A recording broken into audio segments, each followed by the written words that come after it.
Mark Merriwether Vonderbruggen is a PhD, and he has been studying native plants and edible wild plants for many, many years. And I'm just really excited to see what he has to share with us. All right, so tonight we're going to talk about 9 medicinal native plants of Texas. These are plants I specifically chose because they meet the needs of many of the current health issues that people are having. They're easy to identify and they're easy to use. But before we actually get into the plants, you did give a brief introduction. Thank you, thank you, thank you. But again, for those of you who don't know me, Mark Merriwether Vorderbruggen, PhD. The PhD, my original plan was actually to be a medicinal chemist working for like Pfizer or some company like that. And so I did get a master's in medicinal chemistry and a PhD in physical organic chemistry. So not someone who makes the molecules, but someone who takes the molecules that man or God has created and applied them to the modern world's issues. And so that was my goal. I ended up sidetracked in the oil industry for quite a few years, but even there, my job was to come up with natural products that could be used in replacement of traditionally less natural oil field chemistry. So I have no concerns about what I did in the oil industry. But more recently, finally, 3 years ago, actually, 3.5 years almost, I finally got to do what I meant to do, and that was Medicine Man Plant Co., bringing ancient plant medicine, scientifically supported, to help with the modern world.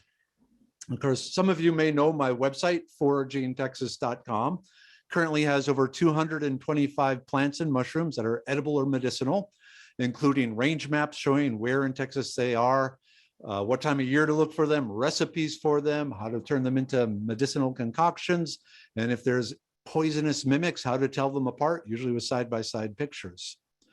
And then, of course, right now, the Outdoor Adventure Guide Foraging, that's the book that's currently out. The Idiot's Guide Foraging is no longer in print. And the last time I checked, copies were going for over $200 a piece, which was very nice for my ego, but not so good for people actually looking for that book. But there's the Outdoor Adventure Guide Foraging, currently available on Amazon for under $20. It's a really good book. I will say the book was designed to cover all of North America, but there was no travel fee or no travel expenses included in the contract to write it. Luckily, though, pretty much every plant in North America, or most of them, all the really good ones anyway, can be found somewhere in Texas. So I never actually had to write, or never had to leave the state to write a book talking about edible plants of North America. All right, because we are talking about medicinal plants, I got to throw the FDA disclaimer up there because I don't want to go to jail. I'm far too pretty for jail. But disclaimers: you should consult a licensed healthcare professional before starting any herbal supplement, especially if you are pregnant or have any pre-existing injuries or medical conditions. Second, these statements have not been evaluated by the Food and Drug Administration. These products are not intended to diagnose, treat, cure, or prevent any diseases. That being said, being a medicinal chemist trained in the chemistry of medicine, when I am talking about medicinal plants, I need scientific proof. And my main place for getting this is the National Library of Medicine, their website, pubmed.gov, where you can type in the name of any plant, add the word medicinal behind it, and it will bring up any and all research that has ever been done on that plant. And not just here in the US, but around the world. So this is a worldwide clearinghouse for scientific research papers. Many of the papers, you can actually get the full paper.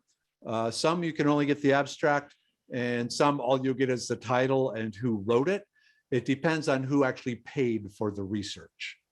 But especially if it was the US government, so at a university usually, or something of that nature, no pun intended, the full text will be available. So when I'm going through tonight, even though the FDA says I can't say these will cure, protect, or do any good, science says they do. All right. So like I said, tonight we will be looking at the plants that I thought were particularly useful for modern times, modern issues, and easy to find, easy to identify. And as she was mentioning, there are a number of these plants that will actually be for sale at the plant sale coming up. All right.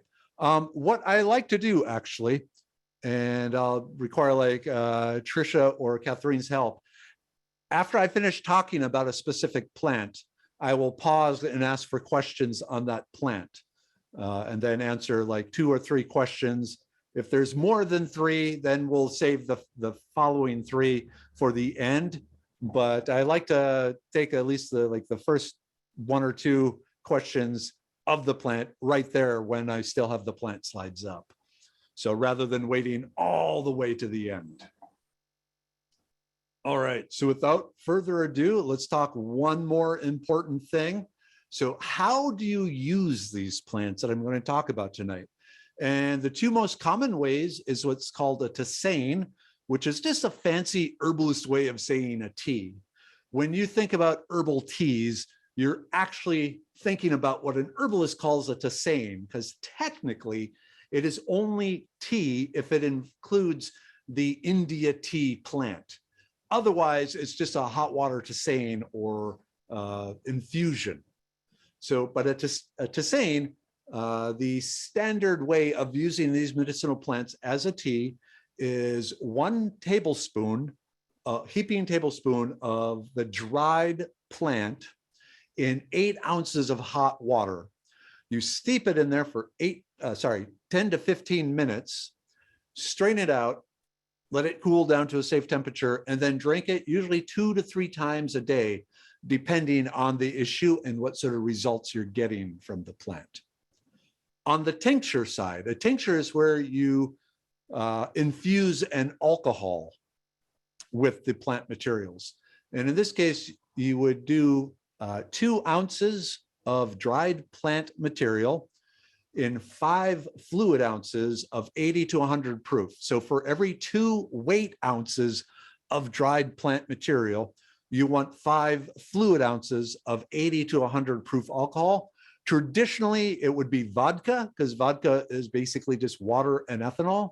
And so there's nothing else in there that might mess around with what you're trying to accomplish, as opposed to, say, gin or wine, where there's all sorts of other compounds in those alcohols, and so they can have unexpected side effects.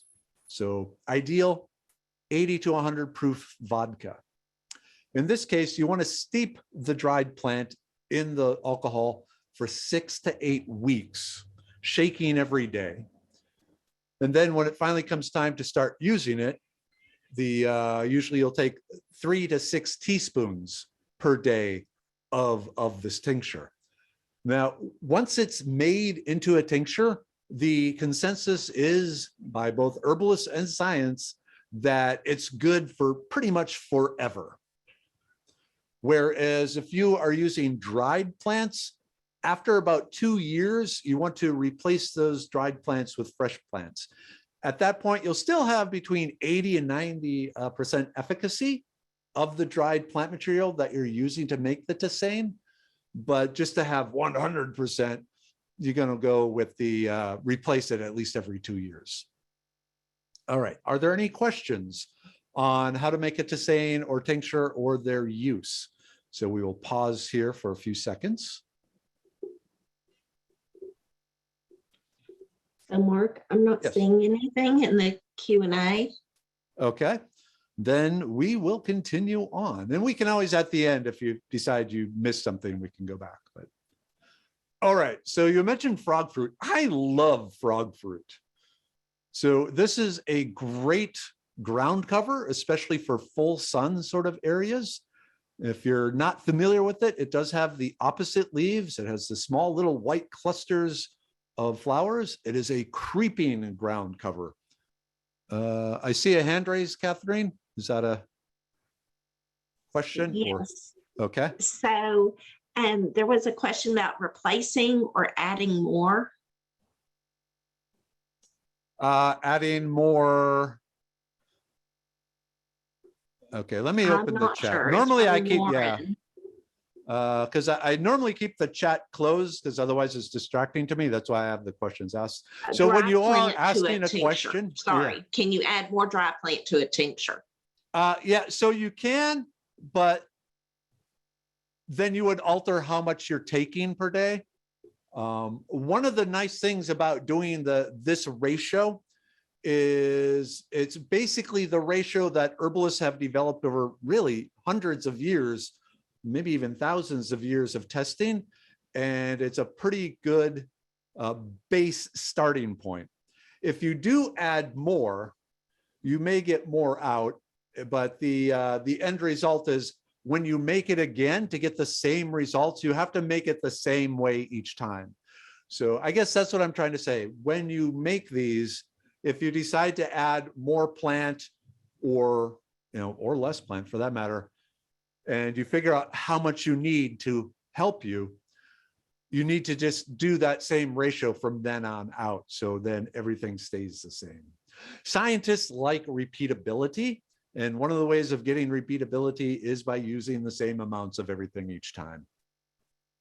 So you can add more, but just remember you add more and write it down. Okay, so back to frog fruit. Like I said, you'll often see this as a creeping ground cover with the little tiny, they almost look like pineapples wearing a little white halo or crown of flowers. So what are they good for? All right, first off, they are anti-diabetic. So they help control blood sugar by stimulating production of insulin. So if you are a type 2 diabetic having problems with excess blood sugar, usually you're on something like metformin, the frog fruit will help you with that. To the point where you have to be careful, especially if you start adding a frog fruit tea, or sorry, tisane, into your daily take, there is a risk of dropping your blood sugar too low. So if you start taking frog fruit tea or tincture and you find yourself getting unusually tired, that just means your blood sugar is getting too low. Another good use of frog fruit, especially in the tea form, it is very antimicrobial, not just external, but also internal bacterial infections. So not viral, but it does help fight different bacterial infections, especially in the gut and in the urinary tract. Less effective in lung type bacterial infections. So like a bronchitis or a pneumonia wouldn't necessarily be my first choice, but along the gut and like a bladder infection, kidney infection, those sort of things, the frog fruit tea is very potent for. It is a liver protector. So what this means is it helps protect damage being done to your liver from all the different toxins that we're encountering through our daily life. Remember, the liver, it is the waste disposal system of your body. Its job is to gather up all the toxins that you are taking into your body, slapping some glutathione on it to make them water soluble and tell the kidneys, hey, get these out of the blood, send it out the body through, through the urine. So the liver really experiences the most concentrated poisons in the body, and frog fruit has been shown to help protect the liver cells from damage. Now, if you're dealing with cirrhosis of the liver or something like that, it's a really strong battle. Hopefully, if there is something damaging your liver in your life, you can figure out what that is and try and avoid it. But for just day-to-day liver protection, frog fruit, it's a really good thing to have in there. So like I said, a tisane or the hot water infusion is really the best way of doing it because of the particular compounds in it. Plus you're getting extra water, and especially if you're diabetic, you don't want alcohol, or you should have very, very limited amounts of alcohol. So the tisane is a much better way of doing it. You can also cook it, like a steam it, treat it kind of like a spinach. Raw, it is a bit tough and doesn't have necessarily the best flavor. But if you air dry it and make a tea out of it, the flavor is actually pretty good. It works great, really. All right. Any questions on frog fruit? I said it makes a wonderful low water ground cover in full sun. If you can get away with replacing your front yard, if you have a south facing house, replacing the St. Augustine grass, which serves no purpose whatsoever, with frog fruit, that's a winning proposition there. So could it possibly undo liver damage? As far as undoing liver damage, the best it can do is slow down the damage that is occurring, and then hopefully the body can help repair itself. The liver is actually very good at repairing itself if you can protect it while it's doing so. If you know anything about liver transplants, they don't actually have to transplant the whole liver. They can take just part of a liver, and over time it will grow back to almost full size. So if you can protect the liver, now liver cancer or really bad cirrhosis of the liver, that's pretty much permanently damaged. Also, certain poisonous mushrooms will be more than the frog fruit can protect against, but definitely the day-to-day and even some acute things like gasoline, hydrocarbons, a number of cleaning supplies, things like that, the frog fruit will protect against. And Mark, what You have parts of the another plant are question? used? Okay, the medicinal part for this is really the whole plant, the leaves, the stem, and the flowers. Okay.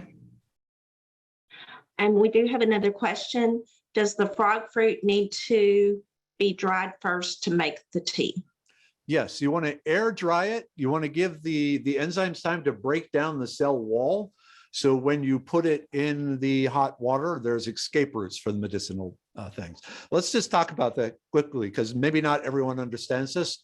But when a plant dies, the last thing it does really is trigger an enzyme whose purpose is to start breaking down that cell wall so the nutrients inside the cells can be returned to the soil.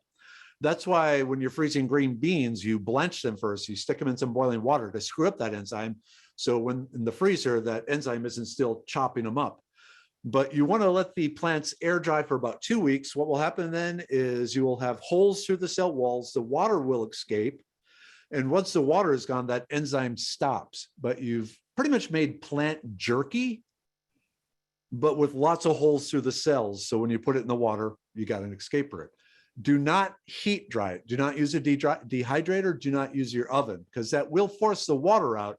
But for the most part, the cell walls will remain intact. So you won't be able to get all the medicinal compounds out. And say, if your house doesn't look like a witch's workshop, you're doing it wrong. All right. Anything else on the frog fruit? There's a couple that folks that are putting comments over in the chat, and maybe I'll find them, but if y'all will, please try and use the Q&A so I can keep them straight. So is there a substitute for insulin type 1 diabetic is one question. Another is, does frog fruit aid increased cell receptors to sensitivity to insulin? Okay, so let's answer the first one, or the second one first. The insulin sensitivity, where the body is not utilizing the insulin properly. And from what I've seen of the mechanism of this, it is more a stimulator of insulin rather than the insulin sensitivity. So in that regard, with the type 1 diabetes, where the pancreas is no longer making insulin, assuming the particular cells in the pancreas responsible for making the insulin, the frog fruit may help with that. But the type 1 diabetes, it's a bit trickier to do beyond the scope of tonight's presentation. So, but if you contact me through Medicine Man Plant Co., there's on the website, there's a link to email me I can give you some other suggestions there. All right, ready to move on? So that's one down. We got 8 more to go. So next one, stingy nettle. In particular, the one we have here, the Erotica chamaedriotes, and I know I'm saying that wrong. When you think of stingy nettle, you think of the Erotica dicata, the really big stingy nettle. Whereas here in Texas, we have this little heartleaf stinging nettle, which is actually an amazingly wonderful plant. So it has the opposite alternating leaves and square stem. It has those stinging nettles, and you find it winter and spring in damp, shady woods. But what does it do? Well, the main power it has, it is a very potent antihistamine. So when someone comes to me with allergies, the blend I recommend for them, stingy nettle, is the primary component of it because it really does help it. So histamine is basically how the body, it's the alarm molecule. When the body is injured or under attack, the cells release histamine, which tell the thymus, hey, we're under attack, get the immune system going, cause swelling, cause irritation, so the person knows they're hurt. So the antihistamine properties of the stinging nettle help suppress a lot of that. It lowers blood pressure, which again is a key thing in many people's lives here. High blood pressure, it was one of the factors that led to death in COVID. But overall, it's one of the major health issues here in the United States. A lot of people have high blood pressure, which causes all sorts of secondary damage throughout the body. So the stinging nettle tea also helps lower the blood pressure. And then reducing inflammation, especially in joint pain, arthritis, osteoarthritis, or even like sprains and strains. Also with things like lupus and autoimmune diseases, the inflammation from that, where the joints get really sore and swollen, the stinging nettle helps with that. So this is another plant that you dry it first and then make the tisane out of it, the hot water infusion. You can also eat it, but I recommend going to foragingtexas.com to see how you eat it, because you don't just grab it off the ground and shove it in your mouth. That's going to hurt a lot. You do have to cook it just a little bit, usually steam it or stir fry the stinging nettle. But really for the medicinal properties, the best is just to let it air dry and then make the tisane out of it. So any questions on stinging nettle? I know it seems to be very common in horse pastures and llama and alpaca type pastures where people are having those. So any questions? If not, on to the next. Goldenrod. And I will tell you right now, it's extremely unlikely that you have an allergy to goldenrod. Goldenrod, the pollen of goldenrod, it's very sticky and it requires bees or other pollinators to transfer it between flowers.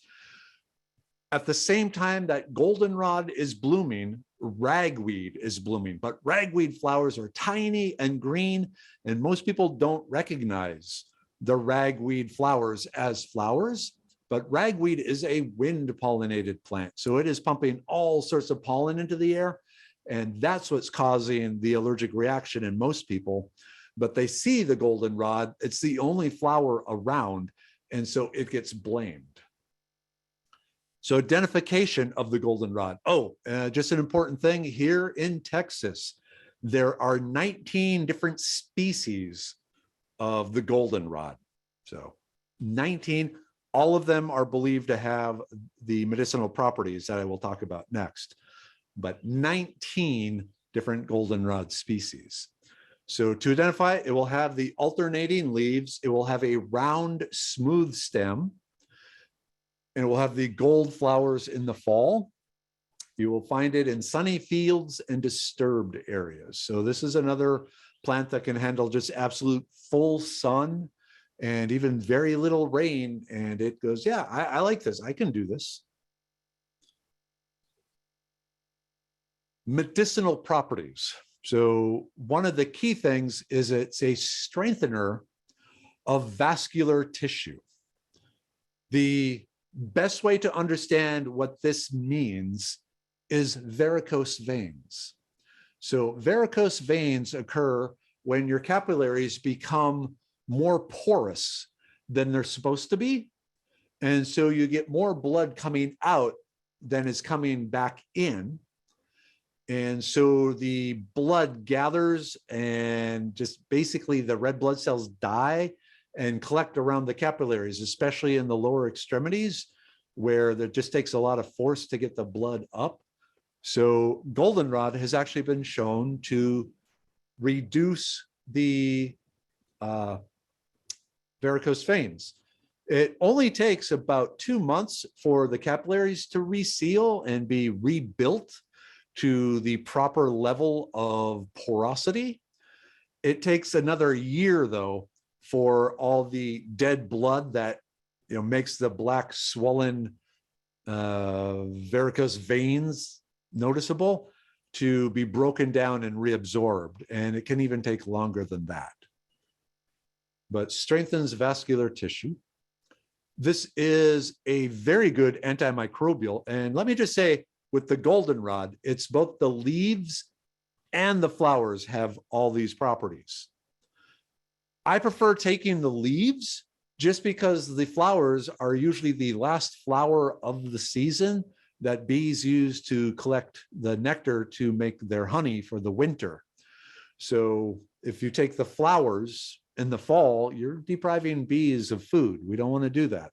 But what's really cool about goldenrod is normally it forms just one stalk. And if you snip off just the top 4 inches or so, now it's going to grow multiple stalks up. So it'll grow 3 to 5 stalks where there was just one, it will grow 3 to 5. And each one of those will produce a big flower cluster. So by actually harvesting some of the goldenrod between now and maybe the end of June, middle of July, you will increase the number of flowers available in the fall, which is awesome. So antimicrobial, very good for any bacterial infection located anywhere in the body. So in the lungs, in the gastrointestinal tract, in the bladder, in the kidneys, anywhere bacteria is hanging out and doing things it should not be doing. They can also be used external to prevent infection in wounds.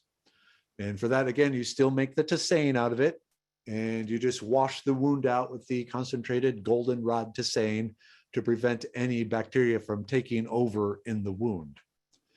It's also a very potent anti-inflammatory agent. So if you have arthritis or any of the other inflammation issues, this is going to help with it. The proper way, again, is a tisane or a tincture, and both are good. I really like the flavor of both, but the tisane or the tincture are both good ways of using it. The nice thing about the tincture is it's really good forever. So if you're worried about things now and you have access to vodka, it's not a bad idea to lay aside some goldenrod tinctures for in bad times when you may not have the resources to do this sort of thing. Any questions on goldenrod? So yes, Mark, well, actually not on goldenrod, but we do have a question related to nettle. And it was, did you say that nettle is good for arthritis? No. No, the leaves and the flowers of the goldenrod are good. I think this was for nettle, though. Oh, nettle. Sorry, I thought you said metal as in like copper, iron. Yes, stinging nettles are very good also. I would actually put stinging nettles slightly above the goldenrod. Okay. And They then, do work under different mechanisms. So a mixture of the two increases the likelihood even more that it will help. okay. And then is goldenrod a perennial? Not exactly, but it grows from runners. So you'll have a bunch of them connected to roots. And as long as the root is intact, it will put up new plants the next year. So the roots are perennial. The above ground part is not. So That would be a perennial, I believe. Okay. Gardeners argue about it's weird. So I just explain what's going on and let you all decide if it's an annual or perennial. No worries. But it's not seeding every year from seed, which would be your typical annual. So it's actually regrowth. I will warn you, it produces thousands of seeds. So if you plant it in one spot of your yard, 2 years later, you're going to have it all over. But so it does reproduce by seeds, but it also reproduces by the runners. And then I believe this is for varicose veins, would you use goldenrod typically? Yes, that's my go-to for varicose veins. Those of you who don't know me, I am 6'5", and so the pressure down at the way down there at my feet is very high. I'm about average for my family, and varicose veins is a big problem in my family for everyone but me, because I take the goldenrod every day. I actually put dried goldenrod in my morning coffee. So the question though was topically, would you use it topically as well as internally? No, you do need to take it internally. Okay. Yeah, sorry. So I have to get better headphones here. All right, ready to move on? Next, probably, if not the most medicinal plant on the planet, way up there. So self-heal, AKA heals all, Prunella vulgaris. This is a wild mint found all over the world, and everywhere it's been found, it's been the go-to for medicine men and shamans and healers since prehistory. But being a mint, it does have the opposite alternating leaves. The leaves are hairless. The stem is square and hollow, also in this case hairless, and it has the purple-white flowers, the traditional mint flowers, if I can do it. Yeah, you can't see it, but the kind of the tubular, I like to describe it as a dragon's head sort of flower. And these are blooming right now here in Houston. I know up in your area, you're usually about 2 to 3 weeks behind me, surprisingly enough. So you might be getting some self-heal bloom now, but if not now, very, very, very soon. Being a mint, they do like damp, shady areas, but they don't like leaf litter. So they'll be more like on the north sides of forest openings where you're getting some grass and some lower sort of plants. You're not getting the big trees, but still in a kind of shaded, damp area. Being a mint, if you plant this in your yard, it will spread. It will spread very vigorously, especially if you have, the damp, shady yard, which is actually a good thing in my book. So medicinal. This is one actually where you would use topically on wounds. So it's been shown to speed up the healing of wounds. This is particularly important in slow to heal wounds like diabetic people get, where the high blood sugar interferes with the healing process. And so self-heal, a poultice or a tea, you can make the strong tea of it, soak some gauze in the tea and apply that to the wound, or just a direct poultice of the entire plant, the flowers and the leaves and the stem mashed up into like a toothpaste type paste and applied to the wound for 10 minutes and then rinse out. I personally like using the gauze method where you make the strong tea and then soak the gauze in it and apply that to the wound, just because there's less gunk that ends up in the wound. And so rinsing it out afterwards is much easier. Okay, it is antimicrobial, so it will help prevent infections of the wounds. It's also antiviral. So there's some really good things, and it interferes with the viral replication. So basically what a virus does is it gets into a cell, hijacks the cellular machinery, and makes that the cell suddenly just make a bunch of viruses until the cell fills up with viruses, ruptures, and releases all these viruses into the body. And the cell field's been shown to interfere with that hijacking of the cellular DNA, cellular machinery by the viral DNA. And in this case, a tea or a tincture, sorry, a tisane or a tincture is really good. So if you are coming down with a cold or the flu or any other number of viral things, strong teas of self-heal will help the body fight the infection. And I'm not going to say like, AIDS or something like that, that it's going to block that. But for your smaller general purpose viruses where the body just needs a little extra help to kind of override the viral infection, self-heal is great for that.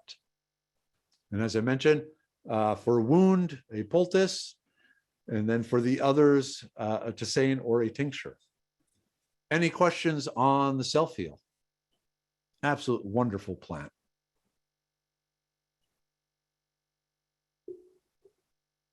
And I saw Peggy raised her hand, so.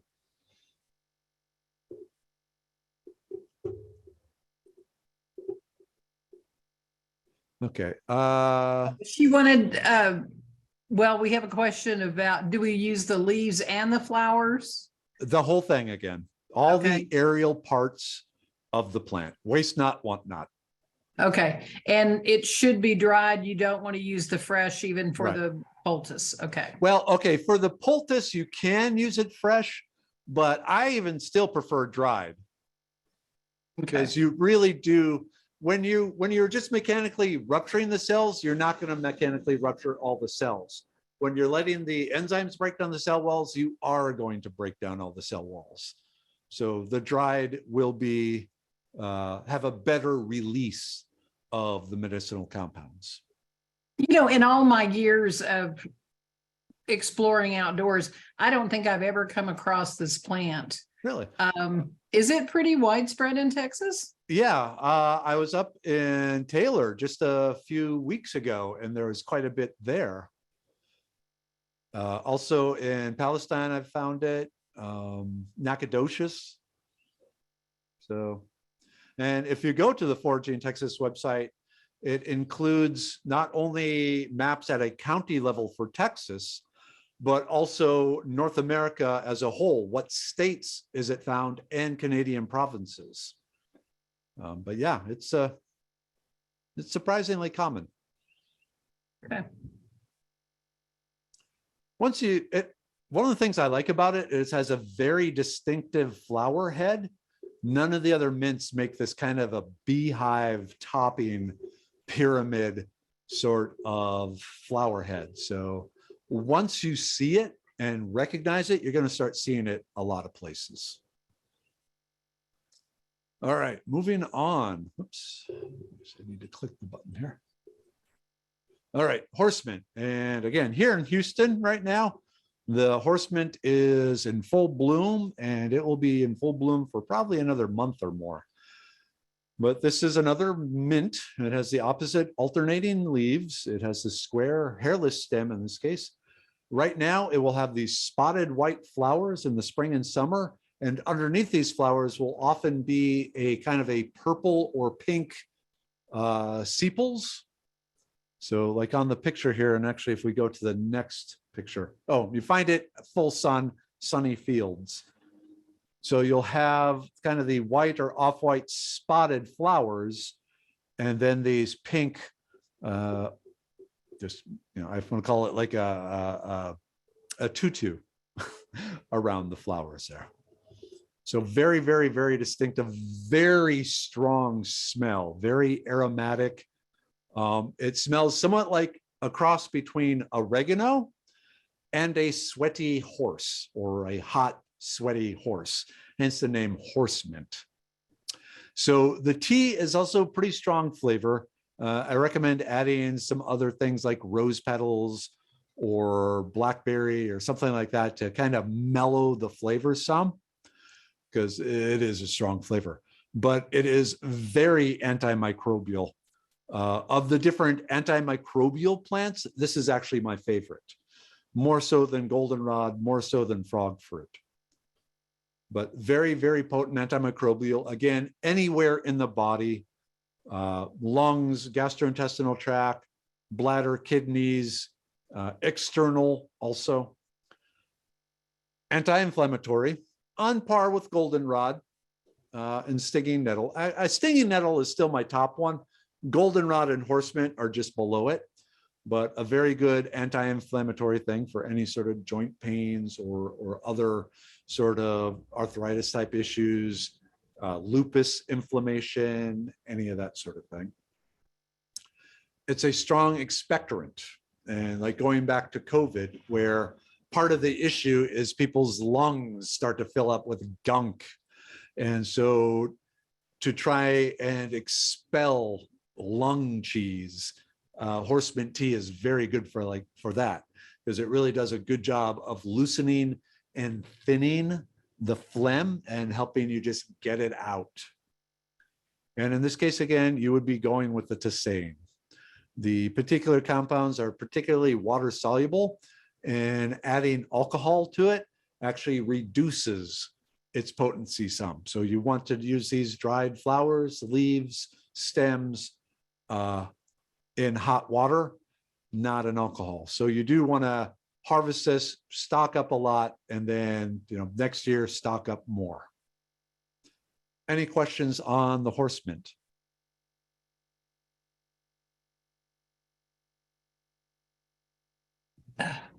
The Monarda that we see more here is the Citriodora. Does it have the same properties? It is slightly less potent. Okay, good. It has the same things, but it's like another notch down. That's the totally purple one. It's beautiful. Yes. Yeah. So that one is actually great on pizzas as a pizza topping. Mm. As a It does have an replacement for- oregano flavor smell for sure. Yeah, the eugenol. So, but it has slightly less than the horse mint. And I we do do have have a that in the question. sale. Oh, cool. I have a question that came in, and it is, do you dry the self-heal first? Yes. Yes. And Okay, all thank these, you. dry them all. Yeah. Okay, ready for the next? 3, 2, 1. Skullcap. And again, there are 11 different species of skullcap here in Texas, but it's believed all of them have the same sort of medicinal properties. It is a very potent plant medicinally. So another member of the mint family, opposite alternating leaves, square stem, but in this case, the stem is hairy.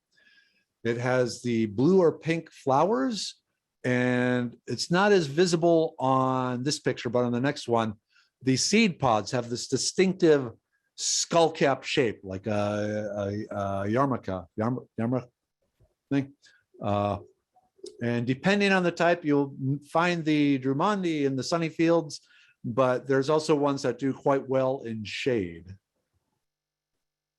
So the main use of skullcap is for the traumatic brain injury.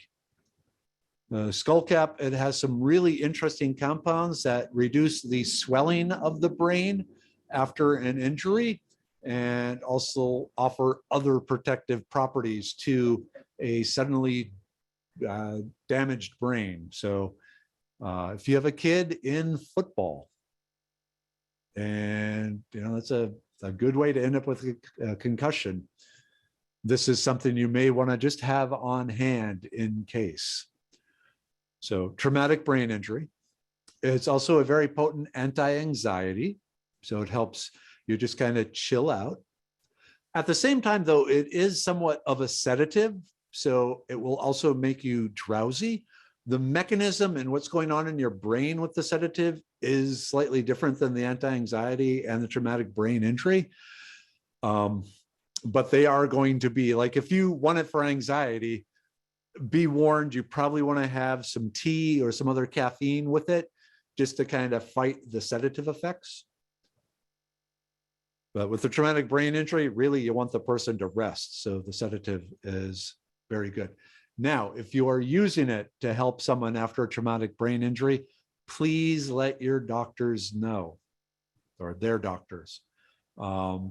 They should always be made aware of any herbal stuff that the patient is taking, just so that they can check to make sure it's not going to interact badly with other things the doctor wants to do, other potential medicines and so forth.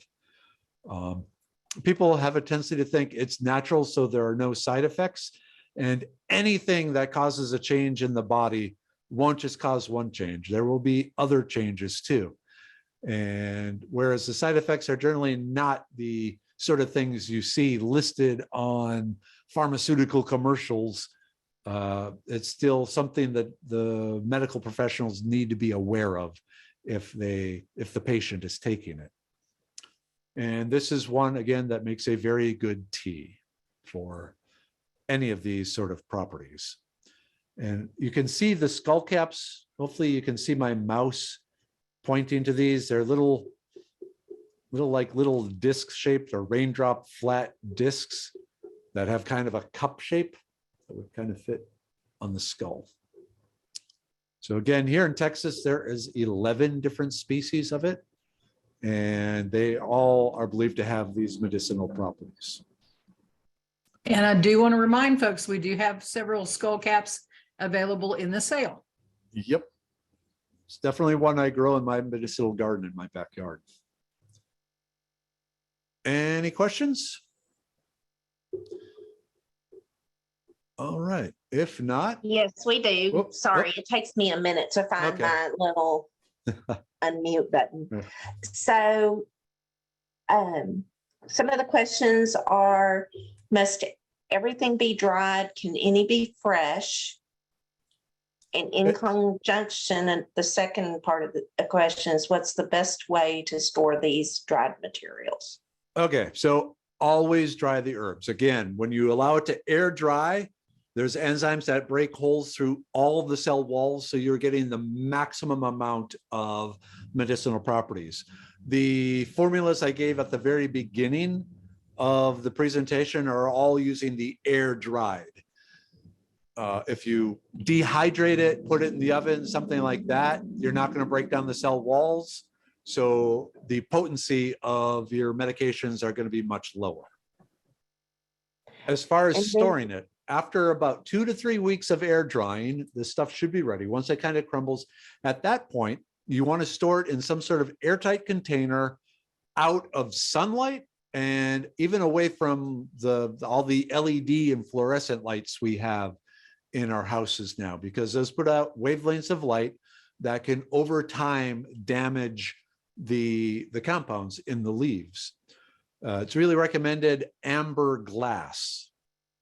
So not just having it in a cupboard somewhere out of light, but even have it in an amber glass. So when you take it out and you're making the tea and you forget about it on the counter, you're still protecting it from sunlight. Just to go sideways, that's why with my products that I actually sell, all of them are sold in the amber glass bottles.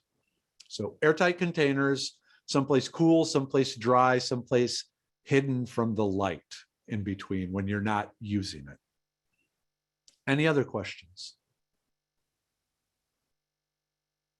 Yes, we've got another question. Is there a plant that is typically mistaken for skullcap?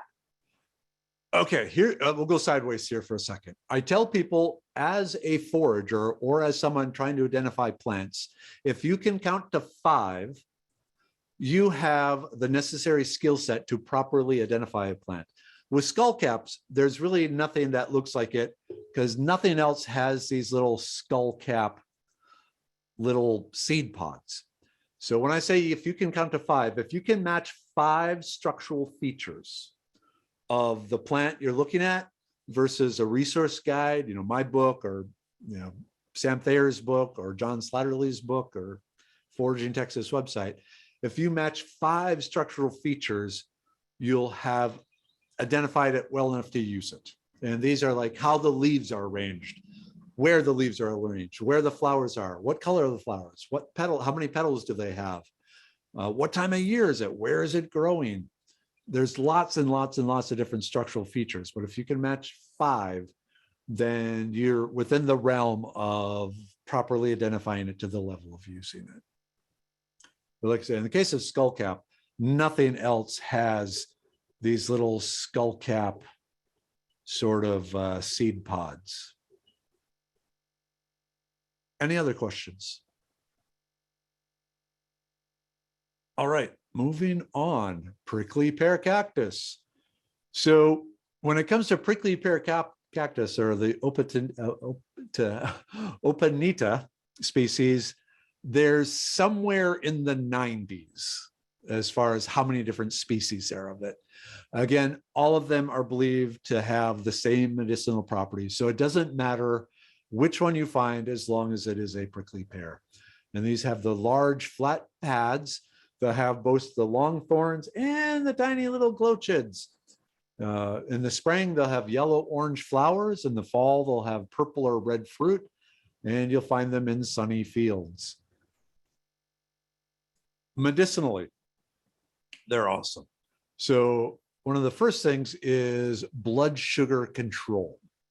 So the young pads, the nopales or nopalitas, that slime in the cactus, it's very good at binding to sugar chemically and holding on to the sugar, which means then if you are eating prickly pear cactus with some tortillas, which are high in starch, which your body breaks down into sugars, or a beer, or anything that will either have sugar or be turned into sugar in your digestive tract, that sugar, instead of instantly being shoved into your bloodstream, it will be grabbed by the slime, the mucilage of the prickly pear cactus, which will then just slowly release it, or may not even release it before it passes all the way through the digestive tract. So the prickly pear cactus pads are one of the best blood sugar control agents out there as far as wild plants go, because they grab onto that sugar and only slowly release it. So along that same lines, then, it also helps with weight loss. If you are trying to diet, if you're trying to lose weight, the consumption of the prickly pear, and it only takes like a third of a cup with the meal, and it can be just the jars of the stuff, like the Goya brand nopales you buy at H-E-B or Kroger. Just add that to each meal, mix it in the salad, you can put it in the sandwich, anything like that. Once you're starting eating it, you really don't notice it, but it helps with weight loss. The fruit, the red ripe fruit, it helps with cholesterol. It has some really strong antioxidants in there that are really good at just helping bust up and get rid of cholesterol from the body. So the pads don't help with cholesterol, but the fruit does. And in this case, eating the pads and the fruit is what you want to do. And it doesn't matter if it's cooked or not. It doesn't matter, if it's store-bought, if it's in a jar or anything like that, it's still usable, still has some medicinal properties. So any questions about prickly pears? Yes, sir. Yes. So, does the mucus of okra have a similar impact on sugars? Yes. In fact, all slimy plant have that. So okra, slimy, it does the same sort of binding the sugar.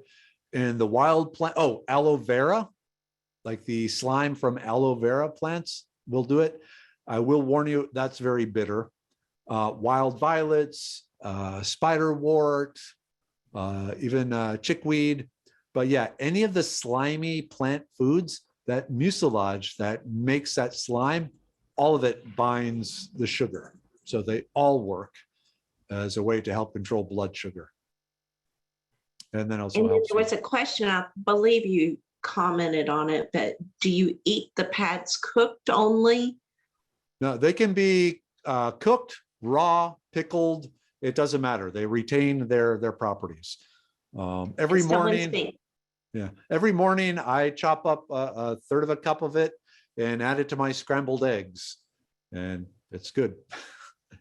Just to help. I was personally going to ask what a good recipe is, so adding it to scrambled eggs sounds Yep. perfect to me. Yep. And It's also really good in smoothies, because a lot of smoothies, you're using a lot of different fruit, which has wonderful health benefits, but also a lot of sugar.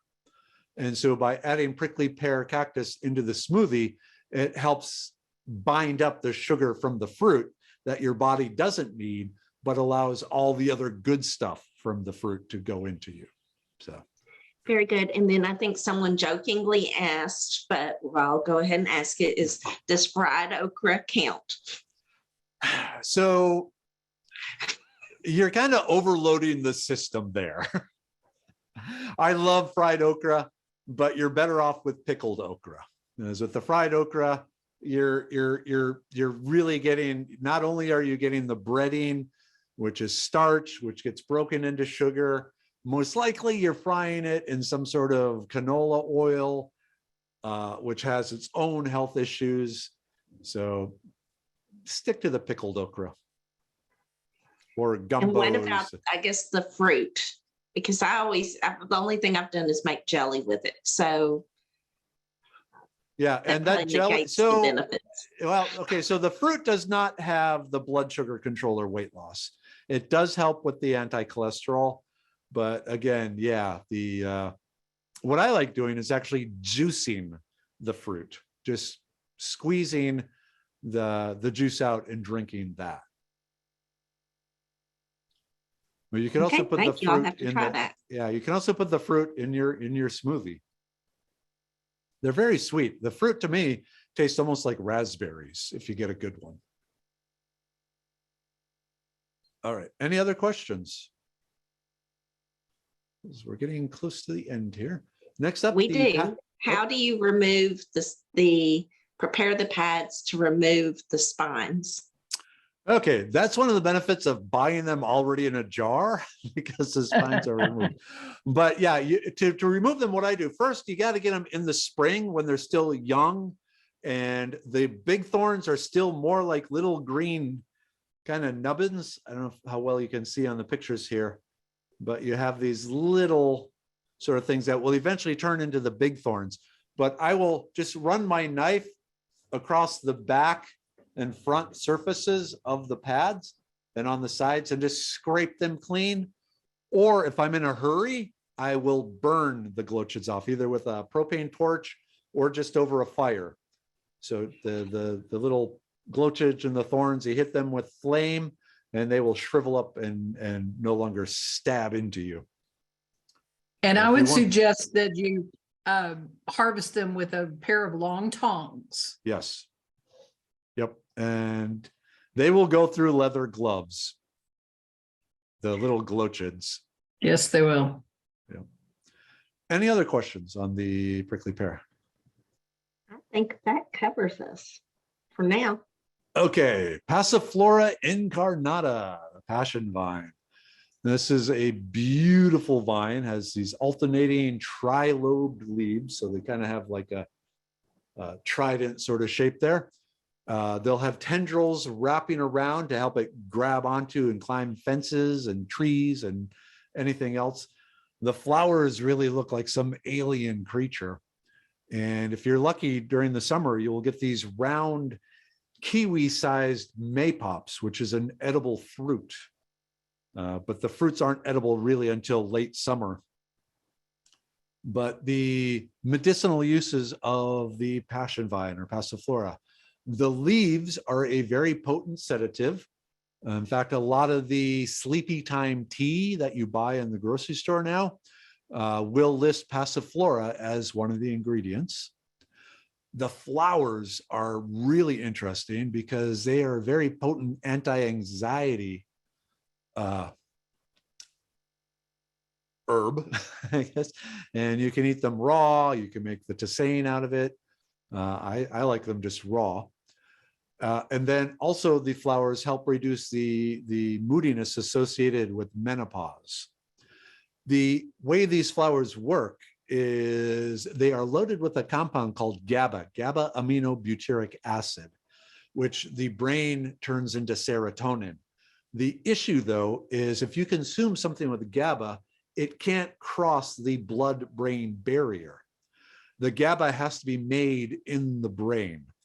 But somehow the GABA aminobutyric acid from the passion vine, makes it into the brain, increasing the raw materials that the brain then turns into the serotonin.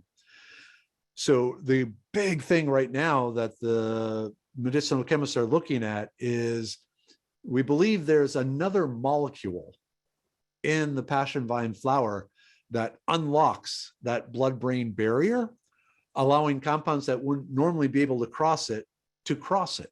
So that's really exciting because that's one of the big issues with treating the brain medicinally is a lot of the medicines can't get to the brain where it needs to be to do its thing. So, but if you have trouble sleeping, a tea made from the leaves is very potent. Or if you just have general anxiety or moodiness or just kind of even a depression sort of thing, the flowers will help with that. So are there any questions about the passion vine? And we do have this one in the sale as well. There you go. It's a very good, I will warn you, you'll plant it in one spot in your yard and then following years, it will pop up everywhere because this is another one that sends runners and it will send the runners quite far. So just be ready for that. But all that means is you're getting a lot more medicine. All right. Another one, the purple sage, you know, the purple Texas sage, alternating gray velvety leaves, purple fuzzy flowers, woody stems. The flowers appear, sometimes it's called the barometer plant because the flowers appear during times of high humidity, which often lead to rain.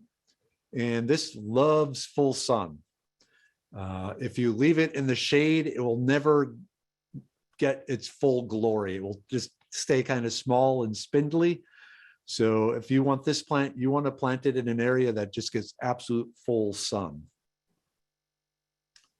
Medicinally, the leaves and flowers, but mainly the leaves, are a very potent antimicrobial agent, can be used internally or externally.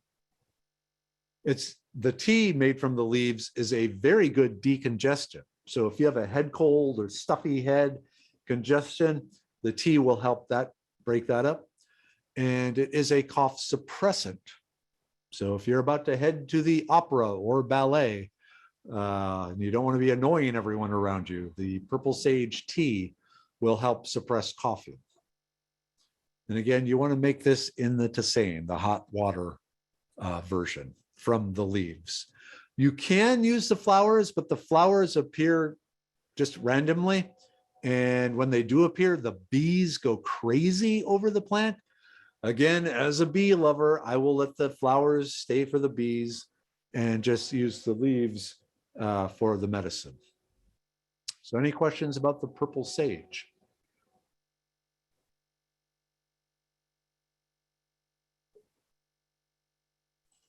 I am not seeing anything. All right. Okay, and this is Agarita. This is actually more of a hill country plant. It prefers the alkaline soil. So if you do want to grow it in your yard, it does require a partial shade in alkaline soils.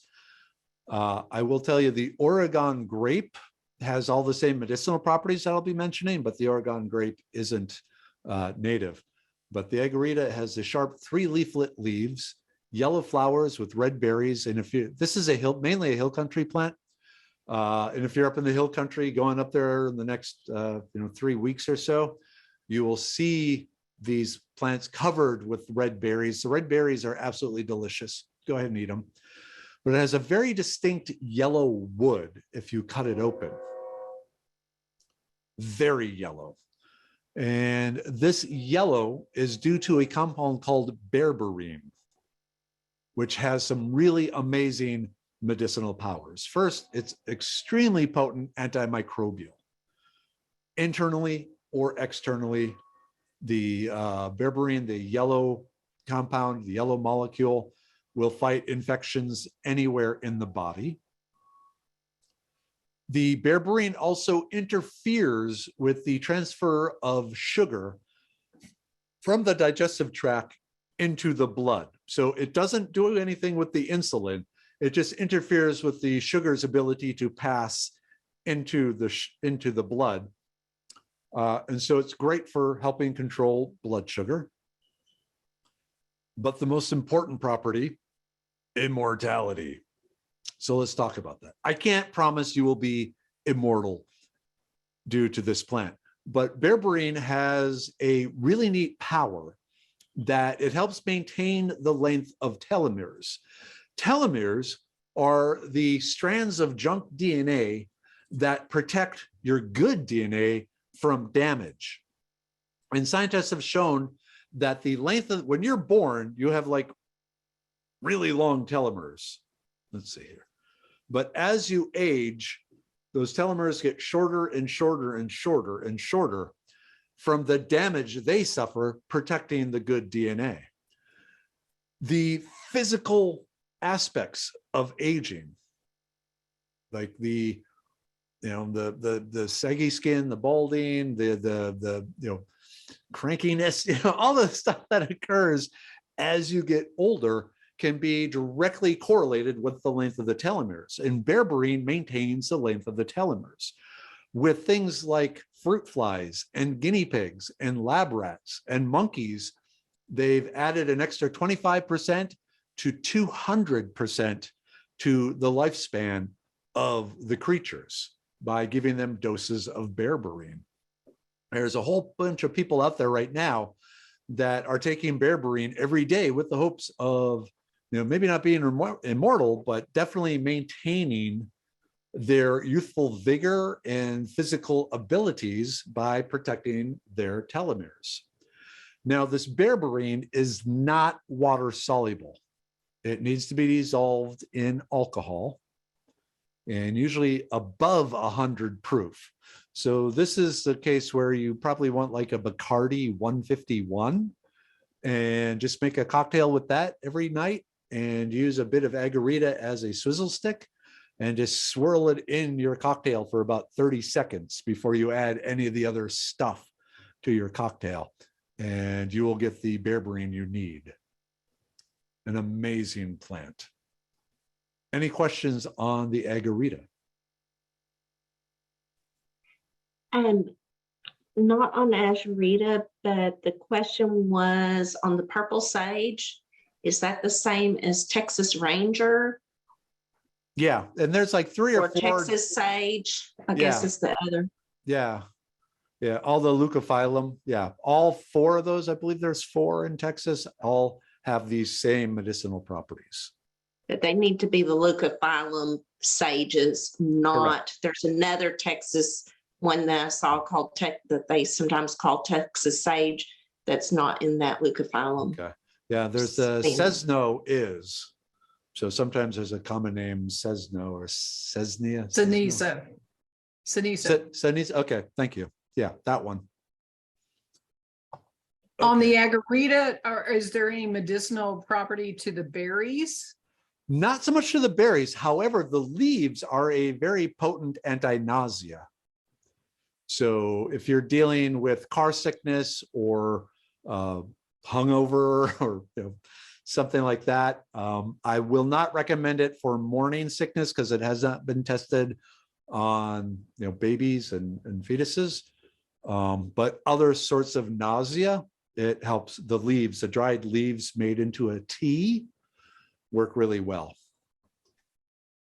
But the wood is the really potent one that is useful for really everyone. And even the small stems would have sufficient berberine to. Yep, as long as they're yellow. And what I recommend, I'll take like a stick the thickness of my finger, peel it to get down to the yellow wood, and then stir the alcohol with that 30 seconds.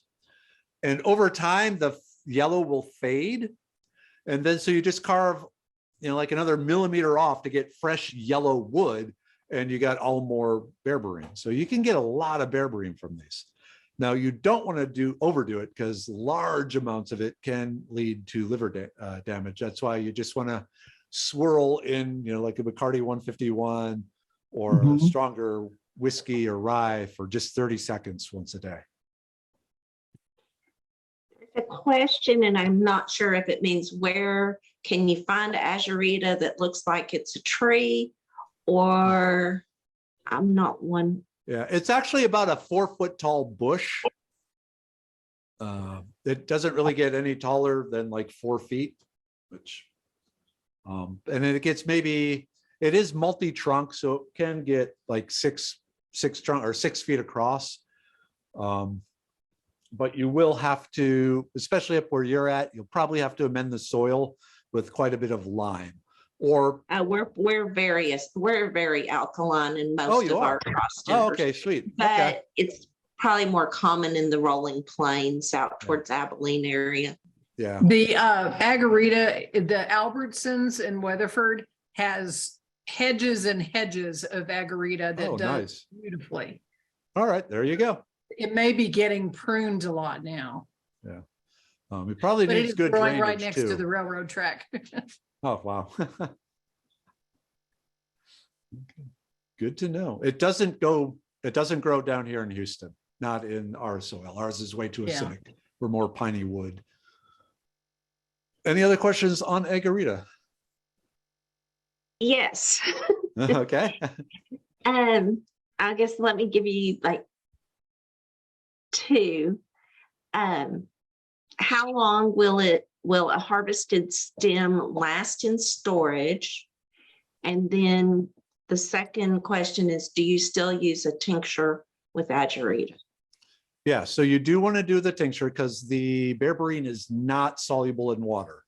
If you do it in water, you might get a little yellow color from some other molecules, but you will not get the berberine. So you definitely have to use alcohol for this. As far as how long is it good, 2 years and then replace it. And you want to keep it stored airtight. I would leave the bark on until you're actually ready to use it, just as another way of preventing oxygen from getting into it.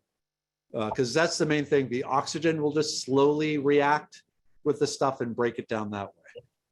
So if you really want to go full blast, oxygen absorbers in like Mylar vacuum sealed bags will probably get you 4 or 5 years out of it. But for most people, in some sort of glass jar tucked away in a cupboard or something like that, 2 years. Do you want to take any more questions now, or you want to wait? On Agarita, well, actually, I think, yeah, that's the last slide there. So at this point, if you have any other questions, either about Agarita or anything else that we talked about tonight. So comment was just use it as a swizzle stick. Yep, 30 seconds.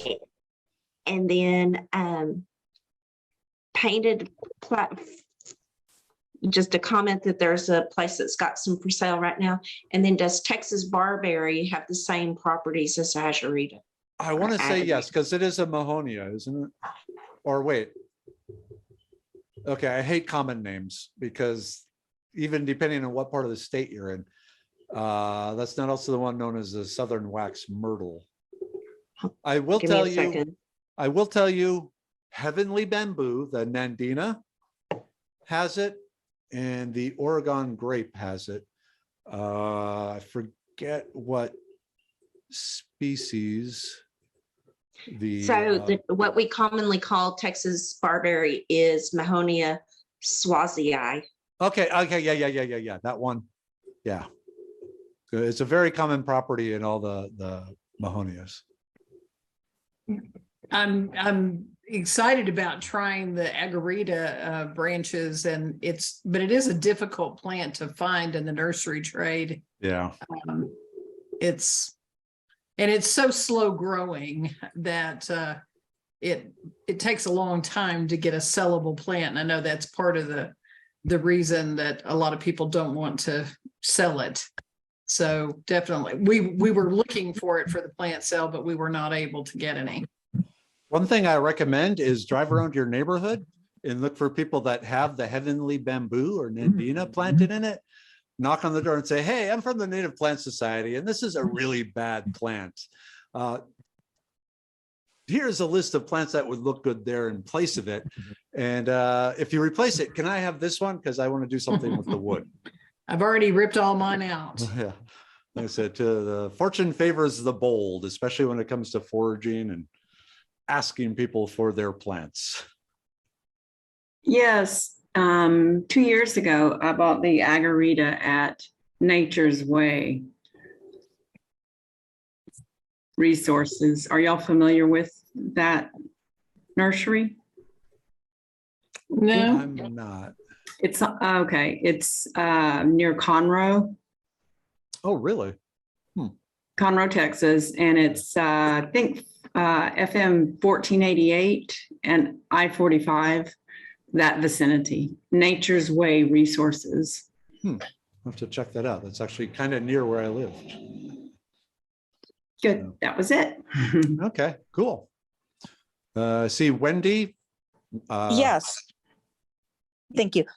When you say you put the stick with the agarita, a swizzle stick and the alcohol, how much alcohol? And like, when you're saying about drink it because it Yeah, needs the so alcohol. a normal cocktail, about 3 ounces, 2 to 3 ounces. Okay, 150 proof a day. Well, not every day. Okay, because I'm like thinking the liver. I'm just thinking other things about alcohol damage. And Well, I also take all sorts of other herbal supplements and medications and so forth. But you can like make a tincture more concentrated and just add a few drops into other things. But that gets a little tricky because you don't quite know when you're going over. Like you can make some rough calculations. If I make it twice as strong, I only need half as much. So. okay, so maybe once a week or so, 2 to 3 ounces, whizzle 30 seconds. Yeah. With a Or stick. yeah, make the 3 ounces, but only have 1 ounce of it during the day and spread it out. You may not protect everything all at once, but you'll protect at least a third of your body every day. Okay, great. Thank you. Yes, I was wondering if, and I think you answered the question, you can't make it and leave it on the shelf. So the berberine tincture you can, but again, you want to have it in some sort of dark bottle and store it in a cupboard or something away from any sort of light source. Well, how long would you leave the agarita in the That's where it gets a little tricky. And I will say, I have resources not available to the common person. So as my work as a chemist, I can actually measure how much berberine is in my stuff. So I think I actually answered that question with my mind, not your resources. It would definitely be safer to make it fresh, at the very least every week, instead of stirring 30 seconds, maybe stir it, 4 minutes and then divide it by 8. Okay. Well, thank you. Yeah. Let's see, Catherine Stanley. Catherine. Yes, so I have a question that came in. Are all parts of agarita used if you're making a tincture? No, just the inner wood, not the leaves, not the berries, not the outer bark. You just need that yellow inner wood. Okay, thank you. Yep. I guess, Gwen, do you have another question? I see your hand's still up there. Gwen Williams? Yeah. Can you hear me? Yeah. Yep, yep. So I am more of a chemist mind, and I was curious if you had any books related to herbal medicine with the chemistry thought process in mind as well that I could look up. Yeah, if you actually go to the foragingtexas.com, there is a link there to Amazon that has my recommended herbal medicine books. And all of them go into the chemistry of what's going on. Particular authors here in Texas, John Slattery, Slattery, John Slattery's Southwest Medicinal Plants. Oh, I think I have that. Yeah, he's a good one. And then it's been so long since I've looked at him. There's another one I really like. What is his name? Actually, I got it here. But yeah, if you go to that, there is the Okay.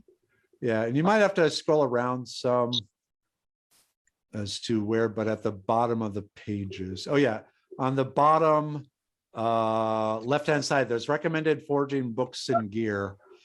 And that will take you to the Amazon where it has the different like recommended foraging books, recommended resources for kids, edible landscaping, but there's the herbal medicine.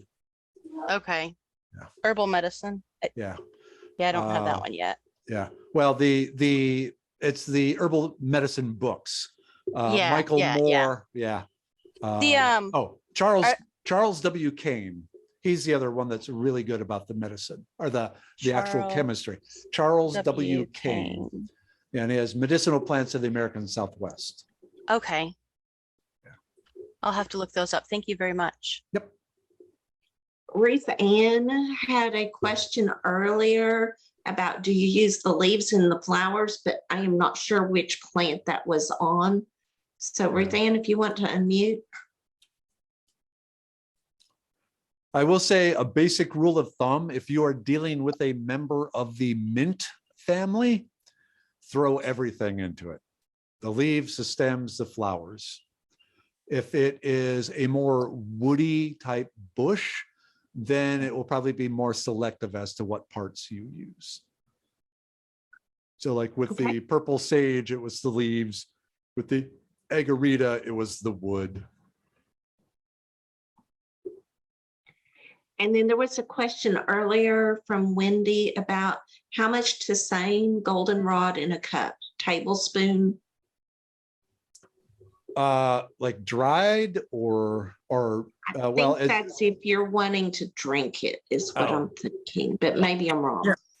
Okay. Yeah, I put that as my first question. Can you hear me? Yep. And let me just bring that slide up here. So the basic, one heaping tablespoon of dried plant material in 8 ounces of hot water. Just to have a repeatable amount. As a scientist, I like doing things the same way each time. All I can say is for all the women I've known that have suffered with varicose veins and goes and get them stripped, I am just in shock because I think I've had goldenrod in my yard and I didn't know it was goldenrod and God put it there. And I'm just so excited. All these things like, oh, that's what that is. That I plant half this stuff. They just drifted in. And I'm feeling very blessed right now by your presentation. Thank you. And knowing now what's in my yard that I didn't even put in there. So this is exciting. That makes me happy. Hi, this has been wonderful. I follow you on Instagram. Oh, cool. The spinning nettle, is it a mint? Yes, it is in the mint family, or maybe one step up. But yeah, I want to say it's Lamiaceae. It definitely has the opposite alternating leaves, the square hollow stem. And if you were looking at the flowers there, they look like the mint. So thank you. Yep. And it spreads like a mint too. So keep that in mind.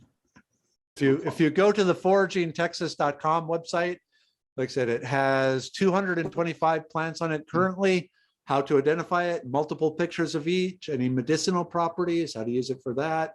If there's any toxic mimics, how to tell it apart, often with side-by-side pictures, and Texas range maps showing what counties in Texas it has been found. So very, very useful resource. And then some of you already follow me on Facebook and Instagram, and then also the YouTube, and then my herbal medicine stuff at medicinemanplantco.com. And I do have a bunch of, I have the Instagram and Facebook and YouTube channels separate for that, where I post stuff every day too. So. Thank you so much, Mark. This was very informative. And I thought we had a great turnout and lots of great questions.